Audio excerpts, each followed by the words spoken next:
This is KGW News at Sunrise. Economists are saying it's a job seekers market. That means more jobs than people to fill them. We take a look at how this shift is affecting wages and benefits across the state. Plus, he was just sitting there coughing and he said, "Mama, hot. Mama, hot." A family safe thanks to a warning from its youngest member, the 2-year-old, who alerted his parents their house was on fire. Man, those pictures are absolutely incredible. We'll have more on that coming up at 5:15. But we also want to be honest with you this morning. We like to see it when other people are working as early as we are. yes. So we are doing our thing right now as this young woman is doing her thing at the Happy Day Juice Company.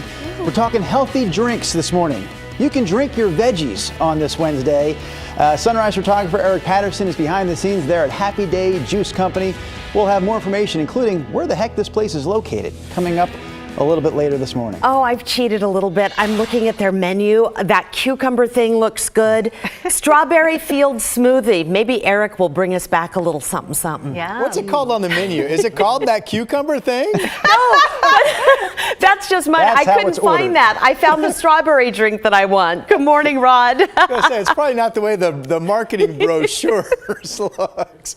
All right, 24 now in Hillsboro. By far, that's the coldest temperature we've seen in a handful of nights. So there is a chill in the air. 30 right now in downtown Portland. Salem's down to 27. Kaiser is at 25. The temps just keep falling. We do have fog pockets out there that are dense and, again, frosty, which means you can find slick locations. 30 degrees on average, we say, at the bus stop this morning with foggy areas around, but some areas are clear.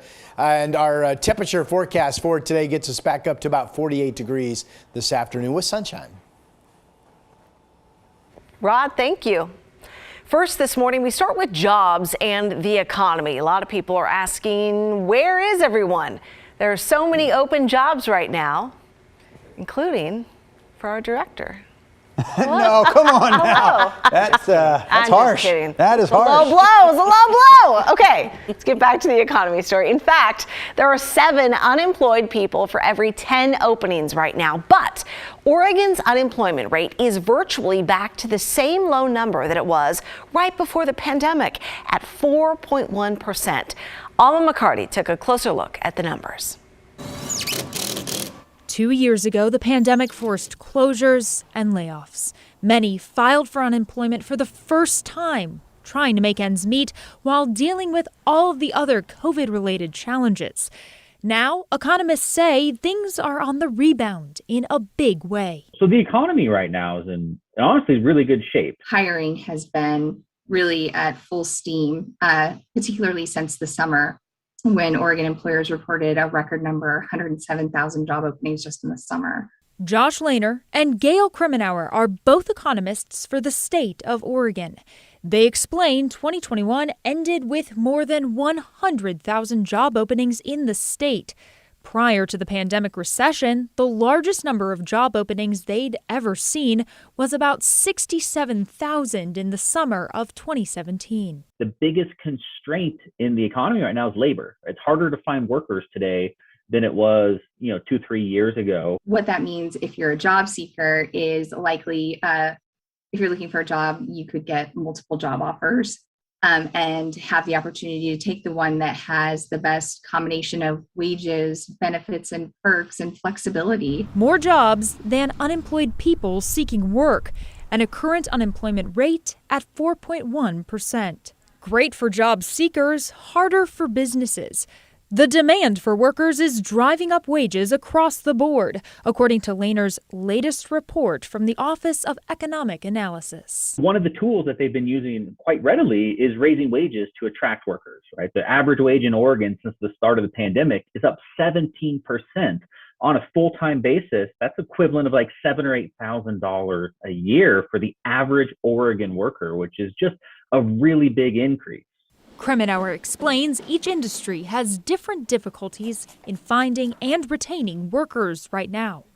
In some of them, it's just a lack of applicants. Employers are saying that they have too few or no applicants for their jobs. And then in other industries, and we talk about healthcare, this is a good example, they're more likely to require some sort of education beyond high school. For the rest of 2022, Lehner predicts a steady statewide wage increase, though a bit slower than what we saw during the pandemic.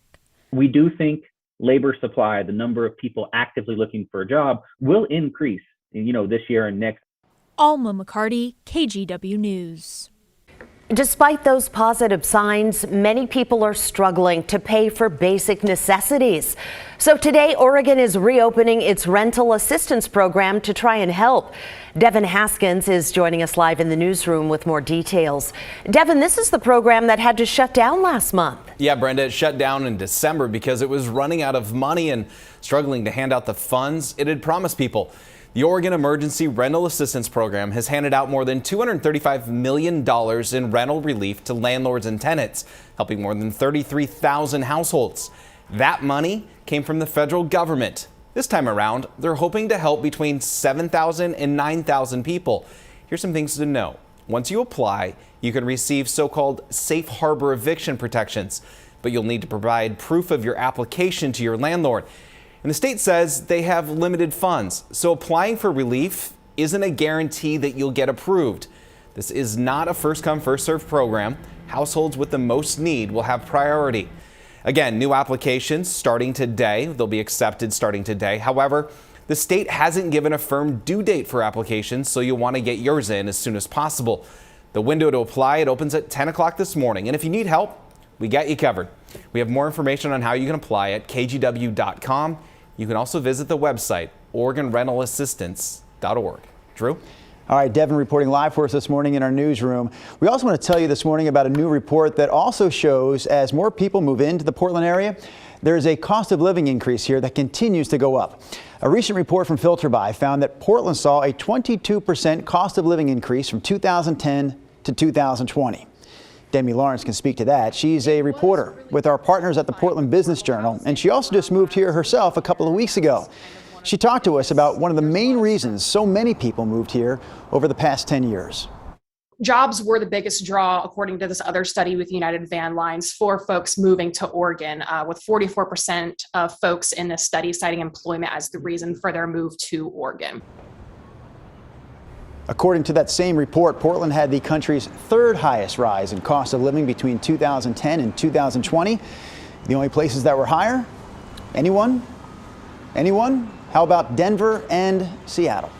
Makes sense. Okay, now to an update from Newburgh, because it looks like those two school board members will keep their seats in a close recall election. Last night, the school board got back together for the first time since then.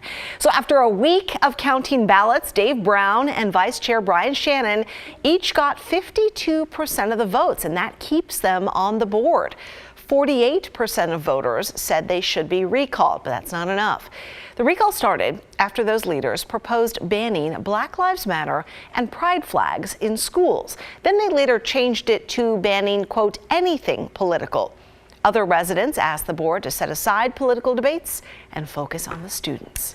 Well, for decades, Oregon has been a holdout. It will not let most drivers pump their own gas. But now there's a new push to take self-service statewide. A bipartisan House bill would allow everyone to have a choice, either pump your own gas or have the service station attendant do it for you. Supporters say the bill is a great compromise because it won't put those gas station attendants out of work. Lawmakers are set to discuss the bill when the legislative session begins next Tuesday, February 1st. Right now, Oregonians can only pump their own gas at night in rural areas or on the coast. Yeah, so we would like to know, would you like the option to pump your own gas? Yes or no? It is a landslide, I think. 63% of you say, yeah, you'd like to pump your own gas. You can vote on Twitter and join the conversation. Just go to KGW Sunrise.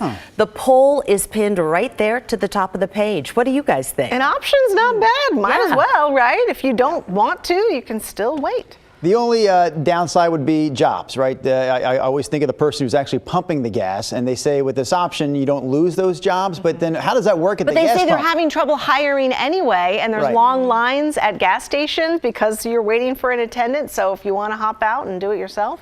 Rod, you pump your own gas in Washington, of course. Yeah, but I mean, it is nice when if there's no waiting and someone does it for you, I'm all for it. Yeah, right? But to Drew's point. Thank you very much. To Drew's point, if this reaches a point where the attendant doesn't have anything to do, right, and I'm the business owner, why am I being forced to write that check to a person who has nothing to do? So also, I feel like it would be awkward when I pull up and they start to come to pump my gas, and I step back and go, no, stay where you're at. I've got this. I'd probably just get back in the car and go, okay, fine, you do it. Yeah. Drew, I get out of my car and I say, I've got this. That's up in Clark County. Because you're Rod Hill, Rod. Okay. That's the way you roll. All right, we have clouds arcing up around us. The same dry weather pattern still set to be with us all the way through Saturday. Rain shows up Sunday morning. Again, we have fog pockets.